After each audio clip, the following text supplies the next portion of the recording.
Dari 321 orang yang ditangkap, satu di antaranya adalah warga negara Indonesia yang pernah bekerja di Kamboja.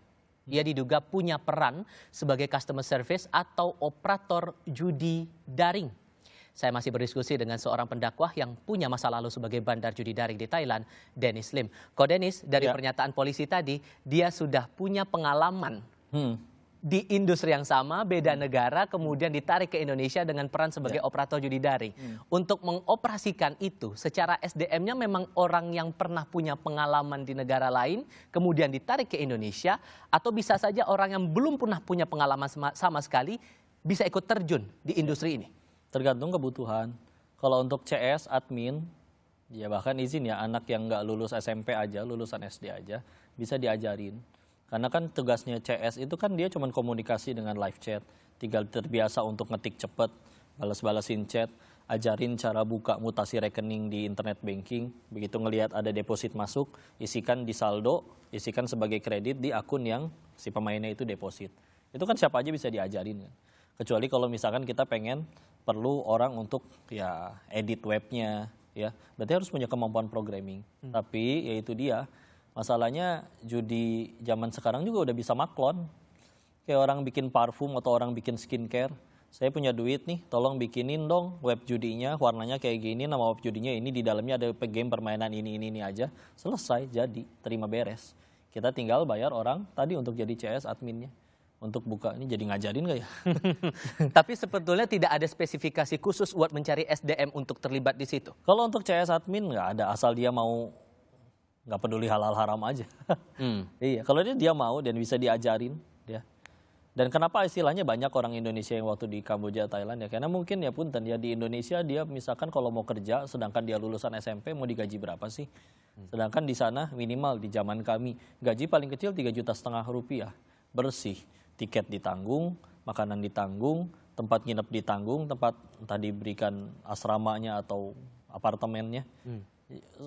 Abisnya cuma kalau dia jajan sama main judi atau kena perempuan atau kena obat, udah nggak ada pilihan lain lagi. Dan menjaring orang yang mau terlibat di judi daring itu, apakah segampang itu atau justru ada tantangan lain yang dihadapi? Dari mulut ke mulut juga gampang ya. Kayak contoh orang yang udah ikut kerja di situ, dia biasanya nyari nggak terlalu vulgar. Dia cari orang-orang teman-teman sekolahnya dulu, yang dia tahu ya sama-sama nggak peduli halal haram, udah akhirnya berangkat ya. Karena dulu waktu kami di sana juga ya istilahnya banyak yang istilahnya udah saling kenal di Bogornya juga.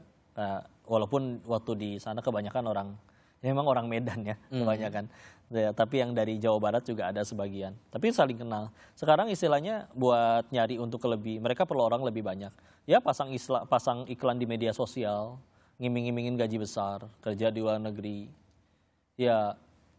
Banyak juga yang istilahnya dengan terang-terangan mau untuk ikut gitu, dengan apapun resikonya. Di sananya, ya ini jodoh ya. Kalau emang dapet yang baik, yang masih diizinin paspornya untuk dipegang. Ada juga yang kebagian yang ternyata ya dia bener-bener ya jahat lah ya, namanya orang bisnis kayak gituan. Paspor ditahan, kerja setahun penuh, seharinya 12 jam, tidak ada libur sama sekali. Makanan memang dikasih, tempat tinggal memang dikasih, gaji juga bahkan dikasih. Oke. Tapi ya kontrak kerja, bahkan ada yang ditarget harus nyari pemain untuk supaya orang jadi mau main. Oke, tapi yang perlu kami tegaskan sekali lagi dalam diskusi ini, saudara, ini bukan maksud untuk mengedukasi siapapun untuk bertindak hal yang sama, melakukan judi daring yang jelas dilarang dalam aturan negara kita. Cuman kalau melihat konteks yang tadi, Ko Dennis, dengan membawa 321 orang berbondong-bondong datang melakukan judi daring, ini kan berarti ya Anda seperti yang Anda katakan di segmen sebelumnya, berani nekat, padahal udah jelas-jelas tantangannya adalah aturan hukum yang dilanggar dan bisa saja mereka ditangkap. Ini bisa jadi bertahap ya, karena dulu kami waktu bikin juga kan nggak langsung 28 web. Satu web dulu, 2 web dulu, bikin 1 web lagi, akhirnya jadi 5, akhirnya jadi 10. Setelah akhirnya yang Indonesia berjalan, kita pengen buka nih kerjasama dengan orang Hong Kong, kerjasama dengan orang Thailand, itu bisa saja. Ya, cuman kan kenapa akhirnya jadi berbagai macam warga negara? Karena kalau kita pengen bikin web Thailand, mendingan cari orang Thailand yang mau kerja gituan digaji daripada ngajarin orang Indonesia sampai lancar bahasa Thailand supaya bisa jadi live chat sama orang-orang Thailand di sana yang pada pengen main judi. Makanya ini tahu mungkin yang datang orang-orang, mohon maaf, orang-orang Tiongkok dulu. Pelan-pelan akhirnya cari ajak-ajak orang-orang Vietnam, orang-orang mana. Dan di sekitaran situ kan emang kayak kita tahu ya banyak tempat hiburan malam yang pada kerja di situ juga, mohon maaf, cewek-cewek Thailand, cewek-cewek Vietnam. Cari aja orang-orang dan terbukti deh ada yang cewek-cewek juga kan. Mau nggak daripada kerja di situ misalkan di tempat hiburan malam nari-nari suruh mabok segala macam, kerja kayak ginian di kantor gaji misalkan lebih gede.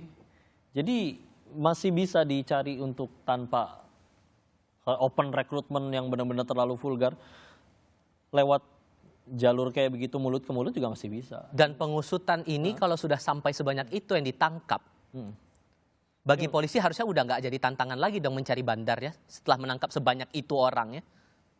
Harusnya. Yang masih soleh, baik, jujur banyak. Tapi yang masih membiarkan untuk buka karena masih kebagian kue juga banyak. Kembali lagi soal kue itu tadi. Oke. Cuman melihat, kalau kita coba mundur ke belakang. Ya. Beberapa periode yang lalu sempat ada juga yang mengaku merasa dijebak. Ya. Mendapatkan pekerjaan Ya, di ya. Kamboja, mendapat posisi tertentu atau pekerjaan tertentu, tapi pada akhirnya terlibat dalam skenario operasi judi daring itu. Ya. Dan tampaknya memang ya akal bulus itu yang coba dimanfaatkan demi bisa mengejar orang sebanyak-banyaknya biar bisa mengoperasikan ke sana. Di sana itu nanti awalnya memang judi, Mas Tifal ya. Cuman kan lama-lama akhirnya yang benar-benar bikin kantor khusus untuk nipu scam itu juga ada. Kan nggak mungkin dong ketika open recruitment disampaikan, ayo siapa yang mau kerja jadi penipu. Tahu-tahu begitu nyampe, diambil pasportnya, tugasnya, bahkan mohon maaf ya, yang dia laki-laki tapi suruh dibikin akun cewek, terus nanti suruh deketin om-om, temenin chat, kasih perhatian, nanti akhirnya kan dikasih uang jajan juga. Itu kayak gitu aja ada kantornya. Ya. Apalagi yang jelas-jelas jalan judi seperti ini. Dan yang bikin judi juga bisa jadi awalnya dia nggak pengen bikin penipuan. Tapi ketika akhirnya misal dia udah buka nih website judi. Terus ternyata ada pemainnya yang by system memang lagi kebagian menang. Terus kalau kita milih nggak pengen bayar, si pemainnya ternyata orang Sulawesi nggak bisa ngapa-ngapain, masa mau ngejar ke Kamboja? Nggak usah dibayar aja sekalian. Nah akhirnya kalau misalnya udah kayak gitu kepalang aja jadi web penipuan sekalian. Orang main deposit, giliran menang tinggal nggak usah dibayar. Makin merambah lagi kan jadi penipuan. Ya. Jadi ya, dan dulu juga bahkan di Indonesia kan pernah ditangkap, kan, digerebekin sindikat yang operasi SMS mama minta pulsa dan segala macam. Iya. Itu aja kan ada sindikatnya. Jadi akhirnya itu berkembang gitu di sana gitu. Yang benar-benar dibikin kayak kantor judi live bakarat ya. Beneran ada si mbak-mbaknya di depan meja bakarat gitu. Tapi di depannya kamera dan yang main orang-orang di Indonesia. Itu beneran ada. Mereka dandan di situ, disediain make up artisnya segala macam. Ya, yang khusus buat nipuin orang gitu, ngerekrutin orang, yang suruh pura-pura jadi cewek, ngechatin om-om kesepian, ya, ditemenin video call, suaranya masih bisa diubah pakai AI segala macam. Ya. Dan yang Anda yakini kasus yang terungkap 321 orang ditangkap itu sudah inti dari core masalah judol yang ada di tanah air atau baru pucuknya? Baru sedikit sih ini, belum apa-apa. Keyakinan Anda berapa banyak itu? Ya kan kita bisa lihat dari turnover mainnya aja kan sudah dibahas di beberapa acara juga yang perputaran uangnya bisa nyampe berapa triliun. Ya. Sedangkan kalau misalkan satu app turnovernya misalkan baru sekitar beberapa ratus juta doang. Dan ini orang-orangnya baru ada segitu.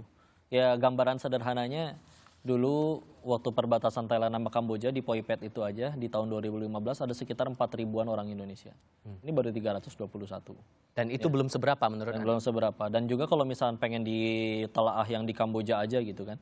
Di sekeliling Kamboja kan gak cuma yang di perbatasan sama Thailand Poi Pet. Ada yang Cheritum, Sihanoukville, ada yang di Buffet, yang perbatasan sama Vietnam. Itu semua bentuknya kayak begitu juga. Kasino dan juga tempat-tempat judi online. Jadi saat beberapa orang sudah ditangkap, 321, saya bahasakan mereka yang beroperasi langsung atas judi daring ini. Pertanyaannya sekarang, bisakah polisi kemudian memburu sponsor dan penjamin di balik judi daring jaringan internasional?